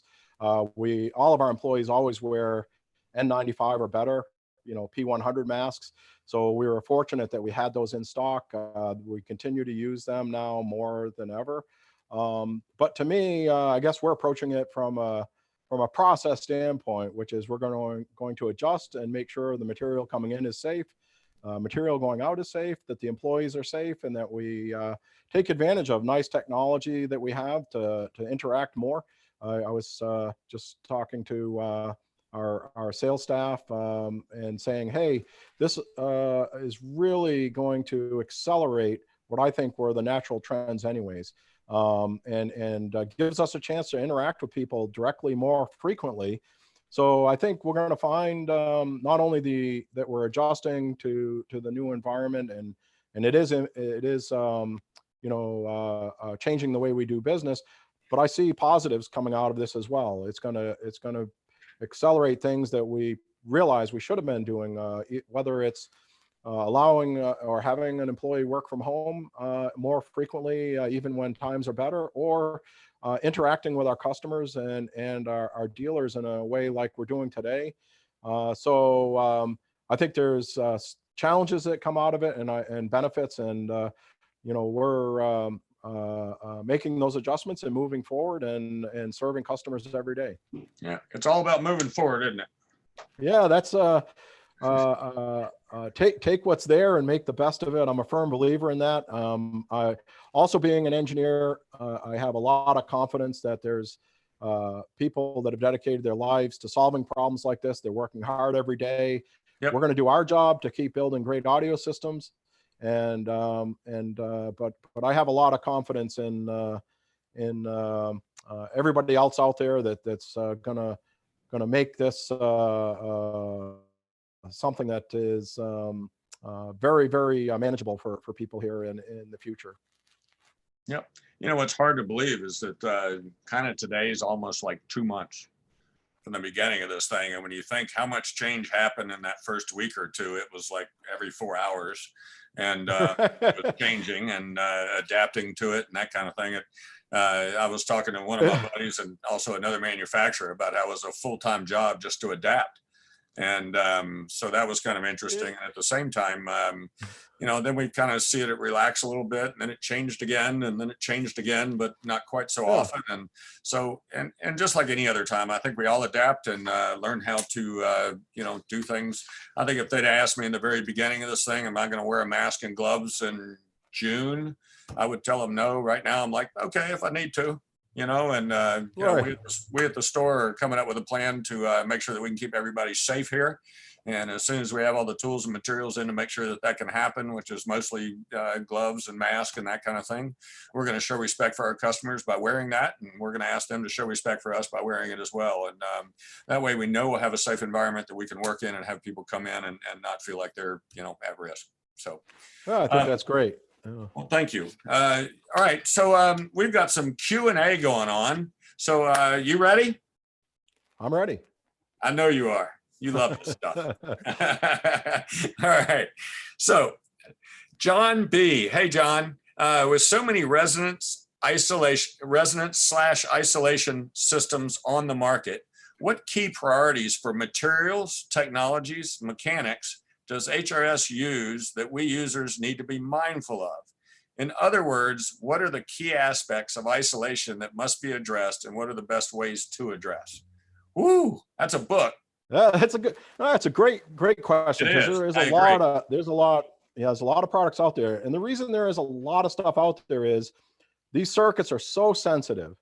You can't touch that chassis without it sounding differently. Okay, I mean, you put anything under a chassis and change what's under there, you're going to hear the difference. That's how sensitive the signal is to the noise and the conversion of the mechanical noise. So the chassis is responding, and it's in the way it transfers energy into the chassis, and the chassis itself, its modal response is changing. So what are the key elements? Make sure that the products that you're selecting and using, put some research into it, and make sure that, number one, the type of technical solution is suited for the product. Many companies out there are just going to say, well, here's an approach. Well, is that approach a solution to your situation? If you've got a downfiring sub on a suspended floor, okay, and you got a non-suspended turntable sitting on a rack, grounding is not going to work. Okay, that thing is going to feed back like crazy. Okay, and then you might draw the conclusion, well, grounding a system is bad. Well, grounding that turntable with that speaker on that floor was bad. Okay, that doesn't mean that grounding's bad. Okay, so the first thing I would advise to customers that are trying to sort this out is, what system do you have? What components do you have? And then find the companies that have a solution that can optimize the performance of that component in that environment. There is no one magical material. I mean, we certainly develop our own materials. We use a lot of commercially available materials, but I think first and foremost, is the solution that you're chasing the one that is ideal for your particular situation in your system? And that's why, again, I tell everybody, listen, talk to a dealer. Get a hold of them. Let them know what your system is, and let us talk to people that know. I mean, Mike knows more than I do about this stuff. I'm going to ask him because I want to know. For one, I get to learn. I also get to have his expertise, and I also know I'm going to have a satisfied customer at the end of it. Yeah, and maybe going into a little bit more depth. That was a big question, but the reason I'm saying that is you know, a hard grounding metallic bearing in a situation like I just described will not isolate broadband. In that case, you need a very compliant, softer system. With HRS, we're going to guarantee complete broadband isolation, subsonic to 40K in that environment. And we're going to match that system specifically for the turntable. But that material is then completely different than the material we're going to use to properly do noise control or energy dissipation out of a stiff chassis. There, it's a very, very rigid, high dense material and high mass materials, because now we're transferring energy. So the materials change depending on the technical challenge and the spot in the system where we're addressing it. Yeah. So because it could not be just, I mean, it could be the system itself is not the problem. It's a suspended floor. So whatever materials you put everything on doesn't even matter. Right. So the noise yeah, the noise in the system is dictated by the speaker and the floor and the structure that all the gear is sitting on. Okay. Then what that component wants to see is dictated by, what is it? Is it a DAC that has a sensitive quartz crystal? Is it a turntable with a cartridge? Or is it a tape machine with a bunch of gears and pulleys and it's really a noise source? So you combine those two, you find the right product that's going to deal with your environment, the stand that you own today, and the components that you're using. And then that should guide you to the proper technical solution and the proper materials. Awesome. Thank you very much. Great answer, Mike. And good question. So the next one is about Vortex versus Nimbus. This is from Blumen HM from Washington, D.C. Howdy from the South. Can you talk about vortex versus nimbus feet? I've got a DCS Rossini player, nice player by the way, on vortex feet, and the Rossini clock on nimbus feet. Is one a more correct application than the other? So if you have HRS isolation bases and you have the DCS components that you're talking about, they are in the thicker plate chassis. You know, it's not a real thin sheet metal chassis. It's a thicker plate construction. So it would be isolation base and vortex is our preferred solution to test and try first. If you had a situation where, let's say you had a glass shelf, no isolation base, the shelf itself was very resonant, you might find that the Nimbus did a pretty good job at a lower price point as you transition to maybe an isolation base and a vortex solution. So, but the Nimbus itself is not effective with stiff chassis. It doesn't mean sound better in certain circumstances because it might be taming down the noise of the shelf that it's sitting on. But the think of it this way: when the chassis gets extremely stiff, a softer material is going to have less influence on it. The Nimbus was designed for sheet metal that is very flexible and had a very low first resonant mode. The Vortex is designed to be more of an energy dissipative device. And when you get to a really stiff chassis, trying to change its stiffness and damping characteristic is much more difficult. You're much better off just dissipating the energy out. So really, I think in his case, moving towards isolation bases with Vortex is going to yield the best performance. Nimbus could be a solution along the way if he's got a very noisy shelf. Yep. And since you already have them, you should be able to, determine that. Yeah, So, try it. I mean, yep. There's a million components. There's a million stands. Take a listen. If it's not significantly better, move on. Yep. If it is, leave it there. I love the advice about if it's not significant, move on, because you probably have something somewhere else that you can get a significant difference out of. So, just keep going. All right. Great question again, and appreciate the answer there, Mike. So now we've got Amy B. Hello, Amy. What are your thoughts on material usage? Copper, titanium, et cetera, rigid versus pliant materials, et cetera, and their impact on sound reproduction / noise floor? That's a great question, and we hear that one quite a bit. I think in audio, there's been a little bit of a history of, well, this material sounds the best, or that material sounds the best.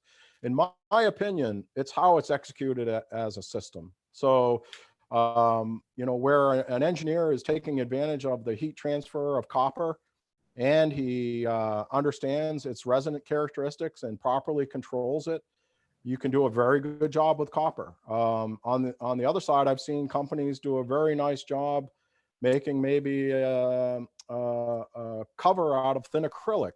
It's what material, where is it being applied, and how is it being applied, and then what effect does that have on the system, both from electrical or mechanical or thermal, but also resonance control. I'm not a big believer that there's one magic material and only one material only. It's really how the engineer understands that material, how the engineer understands the design that he's working with, and how well he executes the combination of the strengths and weakness of the design with the strengths and weaknesses of the material and the geometry. If I use copper and it's 10 thousandths thick, that's completely different than if it's inch thick. So it's a system and design exercise more than a singular material selection exercise. That's where that expertise and engineering skills come in. Yep. Sorry. Toot, toot. All right. Let's see. Now that Amy, thank you very much for the question. A great one. Yeah, it's great question. Brad O. Hey, Brad. Is there a product you have designed that really surprised you with what happened, good or bad?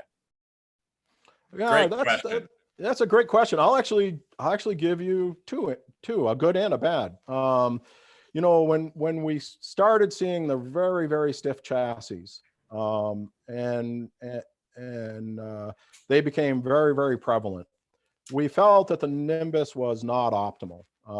And we kind of knew it from testing. We said, you know, it just wasn't designed for that type of chassis. Chassis now have changed. There's some that are still sheet metal, some that are very thick billet type chassis.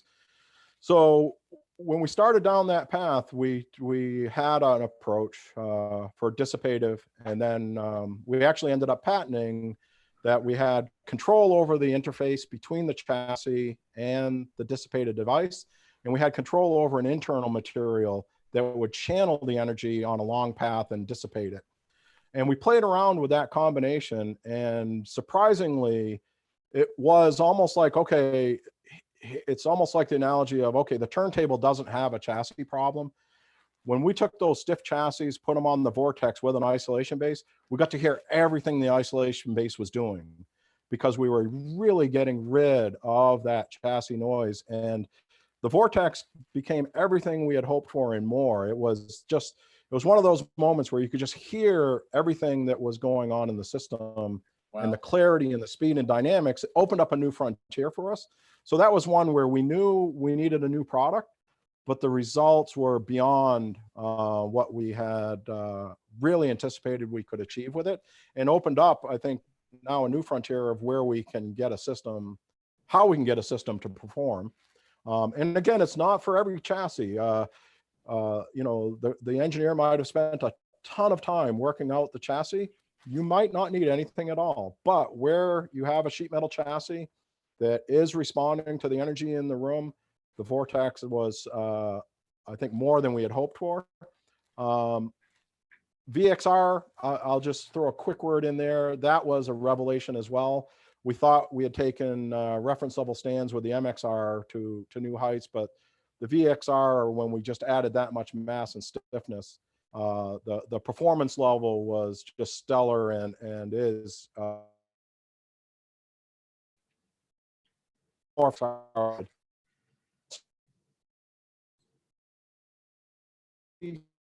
Uh-oh, Mike, you with us? Guide us all.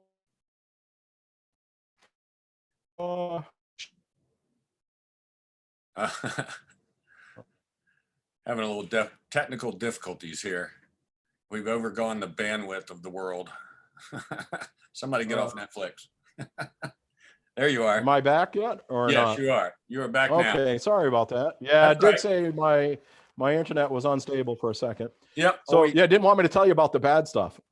Well, let's move on, because we're getting a little bit late, and I don't want to lose anybody. I want to try and get lost him. We'll see if we can get him back real quick. We've got a couple, 3 more questions, and should be able to. All right, Mike, we've got 2 or 3 more questions. I want to try and get to those if we can. Brad, thank you very much for the question. Sorry we didn't get to the bad, but I got to move on here, and not trying to avoid it. I temporarily dropped out. Am I back with you? Yes, you are. Okay, good. Yep. All right, so this question is from James R. He says, thank you very much for the discussion. Loudspeaker question. Do you advocate spiking or decoupling, in parentheses, still points, etc.? I'm a Vandersteen 5A user, so they are heavy. Right. Another great classic question. We get this all the time. So, you know, this loudspeaker is a noise source, obviously, right? And it's a broadband noise source, and the speaker designer has chosen a philosophy, and many speaker designers are still selecting to do rigid mount, but not all. So here's the thing: when you change the interface between the speaker and the floor, you change the energy transfer from the speaker to the floor. If I change that transfer, say I reduce it and I isolate the speaker, where did that energy go? It can't be destroyed. It tends to go into the cabinet and into the air. And you'll measure a difference in response. The speaker is going to behave differently. So in this case, I recommend using what the speaker company designs. Because if you want to get the crossover the way they've designed it, you want the speaker to execute the way they've designed it, that interface to the floor is part of that system, and it does affect it. It's like reaching in and changing the crossover. There can be exceptions. If you have a horribly bad floor that is exceptionally tympanic and is causing all kinds of out of phase noise coming back into the room, maybe then you can absolutely change the philosophy. But I would argue you may want to go with a speaker that was designed for that environment, maybe a speaker that was isolated to begin with. We've been asked to build products for speakers, and I think the best place for that to be done is by the speaker company. Yes, you might hear a benefit when you change it, but if you listen closely, there was probably a negative trade-off. If you switch back, you'll hear that again. So there's a lot of yin yang. Now, certain environments, maybe it's all positive, but when you do change that interface, you are changing how that speaker executes and performs as a whole system. Very good. Great question, James R. And I've got another question from James R. How much do HRS shelves improve on the old sandbox concept? I've still got a few of these in my system. Yeah, so the sandbox is a high mass dissipative type device. So probably a lot better than a resonant shelf. It'll dissipate energy into it, and it will also be non-resonant, prevent a resonance coming up.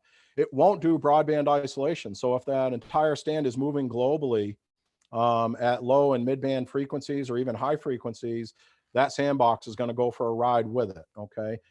So it's not going to perform completely any kind of isolation. So where you need broadband isolation, you'll find that it's not optimal. And maybe where you need absolute grounding, it's not optimal, but it is a decent non-resonant product that's not exceptional in any one way, but probably a lot better than a really flimsy wooden shelf or glass shelf that's very resonant. Okay, fantastic. All right. Thank you again, James R. Great questions. Enjoy them both and great answers as well. I'm learning stuff. I love Q&As because I always learn stuff from it. Brad O, can someone who listens primarily to headphones benefit from HRS products?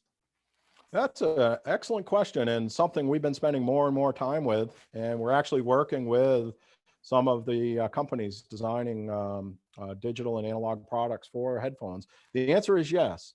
The headphones are kind of an excellent example of why do you not want one approach or a stand to have only one approach or a shelf even.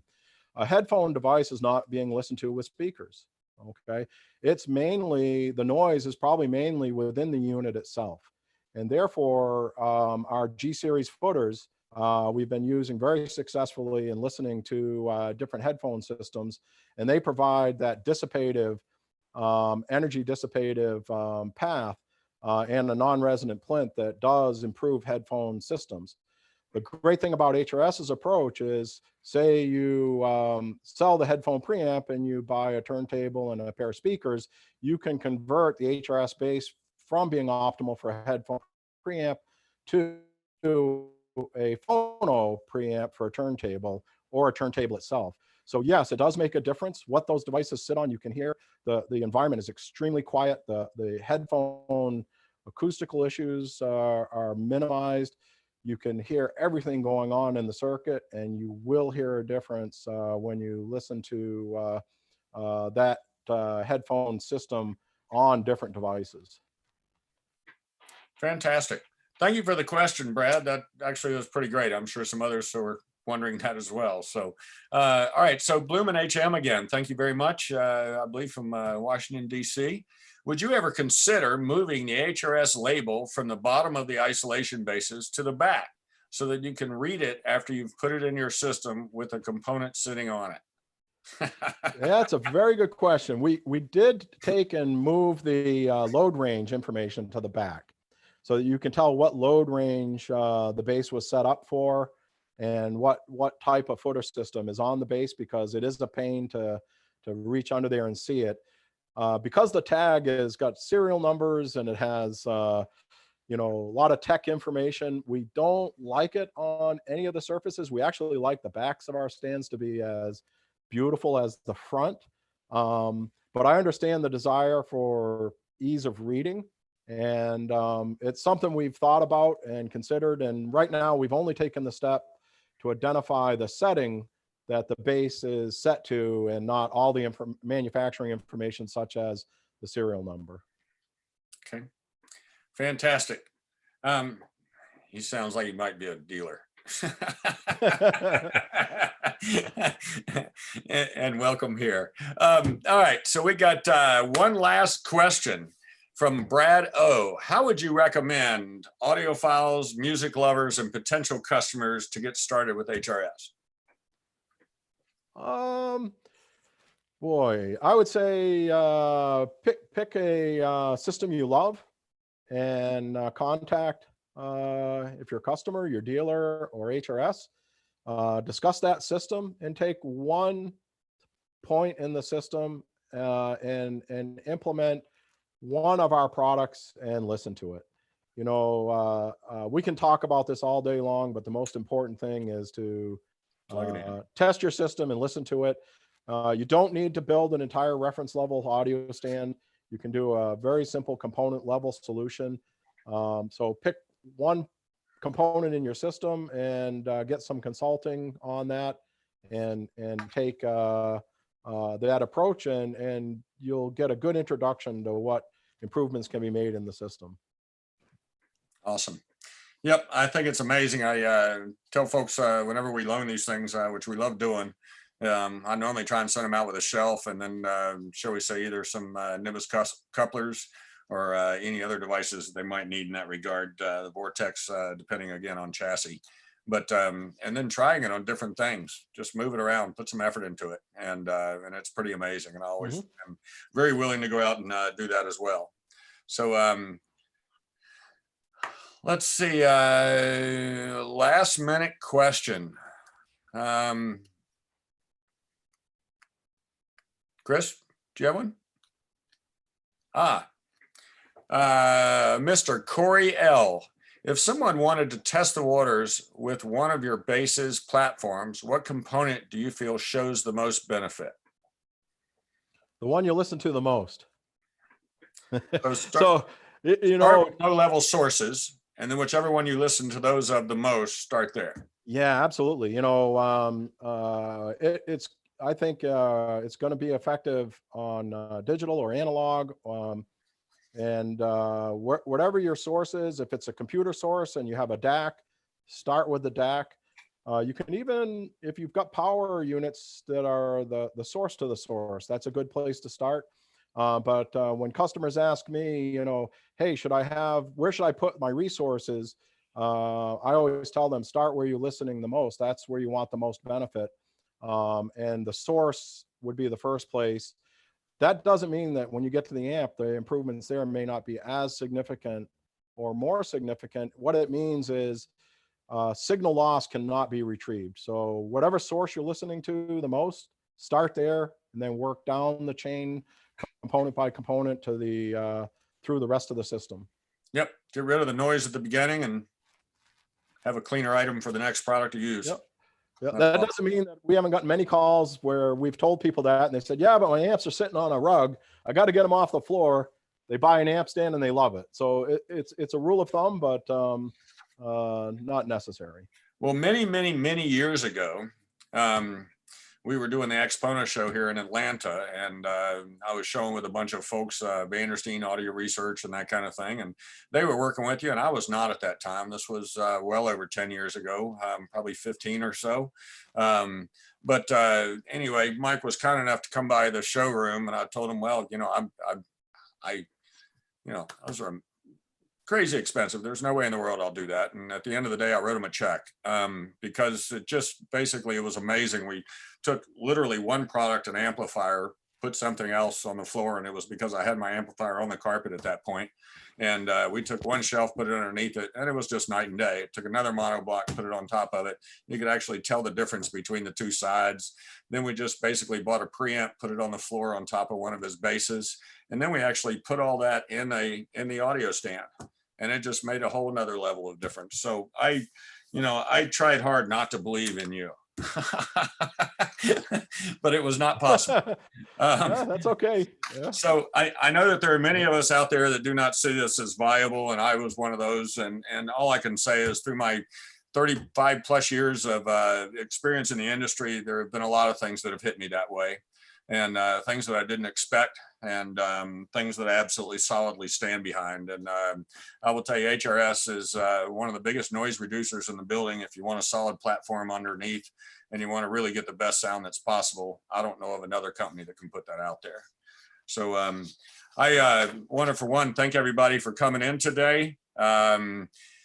This was a very interesting conversation, as I expected. It's also, I believe, our longest HiFi chats, as I expected as well. Mike is always wonderful to talk to. The negative of talking to an engineer. But I just, the biggest thing I can say about it is just thank you all so much for joining us. This is HiFi Chats number 5. We had last week David Solomon with Cobuzz. Next week we'll have Ken Forsyth with MQA, and the week after that we'll have Richard Vanderstein, and I think the week after that is Lee Scoggins with a couple of the magazines. So we thought we'd interview the magazines instead of them interviewing someone else. So we're gonna turn that on its end. But anyway, I do want to thank y'all very much for liking and subscribing, going to HiFiBuys and .com and actually signing up for the newsletter. If anybody has any questions of myself or Mike or anybody within the organizations, either one of them, we would love to help you. You end up finding, again, thanks to all the frontline folks out there for everything that they're doing. This has been HiFi Chats number 5 with Mike Latvis, founder and head engineer at HRS, or our Harmonic Resolution Systems. Thank you for being here, sir. Thank you, everybody. Bye-bye.